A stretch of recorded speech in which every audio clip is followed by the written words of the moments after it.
Olá pessoal, sejam muito bem-vindos. Este é o canal Desenvolvimento Psi. Eu sou o Celso Melo. Para mim é uma satisfação tê-los aqui comigo. E como é a proposta deste canal, vídeos rápidos e feitos de uma forma bem espontânea, sem muito planejamento, não ficando tão engessado quanto à forma, mas eu gostaria de mencionar com vocês a minha opinião sobre o que muitos psicólogos, terapeutas, coaches até fazem, praticam aquilo que nós temos visto aí, que é a hipnoterapia. Dia desses, uma amiga me perguntou exatamente sobre isso, o que eu pensava da prática da hipnose dentro dos consultórios, e aqui cabe uma explicação bem interessante. A hipnoterapia não é domínio, não é uma ferramenta utilizada única e exclusivamente por alguns psicólogos. Cabe ressaltar que nem todos psicólogos trabalham com a hipnoterapia. Existem profissionais que exclusivamente usam dessa ferramenta como se fosse o único e exclusivo meio de tratamento deles. Existem outros profissionais que trabalham com a hipnoterapia. E dizendo o que eu penso sobre isso, eu disse para esta minha amiga algo que eu vou repetir aqui, é que quando esse recurso é usado para fazer uma espécie de escrutínio na vida da pessoa, acessando memórias infantis, e chega a acessar, de acordo com esses profissionais, até mesmo conteúdos de vidas passadas, o que a pessoa foi, o que a pessoa fez em vidas passadas, segunda, terceira vida, e por aí vai. Quando essas induções hipnóticas são feitas com essa profundidade, eu particularmente não creio e também não recomendo. Quando eu falo não creio, aí eu estou entrando no campo da crença, né? Minha crença pessoal. E se você crê, tudo bem, somos amigos da mesma forma. É apenas uma convicção intrínseca em mim, em função de outros valores. Mas se você crê, seja bem-vindo, não é este o caso. Mas o que eu gostaria de dizer é que quando essas hipnoses chegam a esse nível, elas se tornam, na verdade, desnecessárias. E aqui cabe até uma explicação. Freud, o pai da psicanálise, ele começou a usar a hipnose no início dos seus tratamentos, mas ele rapidamente percebeu que era desnecessário. Ele começou utilizando a hipnose em função da influência de um médico francês, Charcot, que começou a obter resultados extraordinários lá na França, tratando de histeria, que era uma das principais doenças mentais da época, e obtendo curas surpreendentes. Mulheres que tinham paralisia eram saradas, voltavam a andar, membros do corpo que estavam atrofiados e paralisados saíam dessa condição e as pessoas voltavam à vida normal, e outras situações eram resolvidas, ainda que depois de algum tempo, em alguns casos, essas anomalias, entre aspas, né, voltavam. E Freud começou a praticar a hipnose, baseando-se na influência e nos resultados de Charcot. Só que ele depois rapidamente deixou essa prática porque ele percebeu que havia um método mais eficiente para lidar com o material inconsciente das pessoas, dos indivíduos. E foi então que a psicanálise nasceu através do método de Freud chamado associação livre. A associação livre que está baseada no fato do terapeuta, do psicanalista, deixar o cliente, né, o sujeito falar. E a psicanálise nasceu exatamente com esse slogan, a cura pela fala. Que coisa tremenda! O ato do sujeito falar dos seus problemas debaixo de certas condições terapêuticas trazia alívio, e isso não mudou.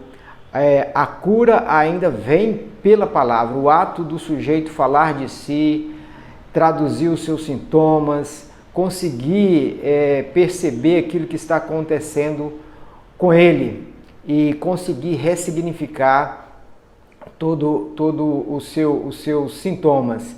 Isso não mudou, ainda acontece dessa forma. Voltando ao caso da hipnose, então eu creio que quando ela é usada para fazer essas regressões não seria tão necessário em função da associação livre. Temos métodos mais avançados do que a hipnose. Mas há um aspecto da hipnose bem interessante que eu gostaria de ressaltar aqui, que é o que eles chamam de indução neurohipnótica, que nada mais é do que o poder da autossugestão sendo praticada debaixo de condições de relaxamento. E isso é muito interessante, não chega a ser propriamente uma hipnose, porque o terapeuta, o psicanalista ou mesmo o psicólogo não vai induzir o cliente, o paciente, a fazer determinadas coisas, como a gente vê nesses shows de hipnose. Eu acho esses espetáculos aí uma futilidade. Eu acho que seria um marketing bem agressivo e distorcido da importância da hipnose. Mas as induções terapêuticas, elas são interessantes porque ela vai aguçar a imaginação da pessoa. Existem certas pessoas que elas estão no estado de adoecimento, de fragilidade tão grande, que elas sequer conseguem visualizar a si mesmas saindo desse determinado estado, como alguns estados de ansiedade e depressão. Às vezes o sujeito chega no consultório e ele sequer consegue imaginar a si mesmo vencendo essa situação. E como a gente tem percebido, quando você chega a mencionar para um paciente que ele pode sair dali e você consegue ser bem firme, bem inteligente nos seus raciocínios, a pessoa não reage. Mas quando você coloca esse indivíduo debaixo de um estado de relaxamento e consegue construir uma indução hipnótica ou neurohipnótica, a pessoa consegue simular, porque uma das formas de você desafiar a crença do indivíduo, que às vezes chega dizendo não posso, não consigo, sempre fui assim, não tem jeito, são crenças limitantes. E a indução neurohipnótica ela é excelente para desafiar as crenças. Imagine, por exemplo, alguém que sempre sonhou fazer uma faculdade, mas se julga incapaz, acha que não tem muitas condições financeiras, ou às vezes até tem, mas se acha perdido no tempo. Meu tempo passou, não consigo mais. Você imagina colocando, você terapeuta, ou se você não imagine que você coloque essa pessoa no estado meditativo e através de todo um discurso, de toda uma história que você constrói naquele momento, você faz com que ele fantasie estando fazendo a faculdade, vencendo, pegando o seu diploma e exercendo a sua profissão. Quando você parte para esse nível, a pessoa consegue imaginar, porque você estabelece um e se na vida dela. Seria mais ou menos assim, o indivíduo diz que não pode, você vai e fala assim, olha, imagina que nós estamos no mundo de todas as possibilidades.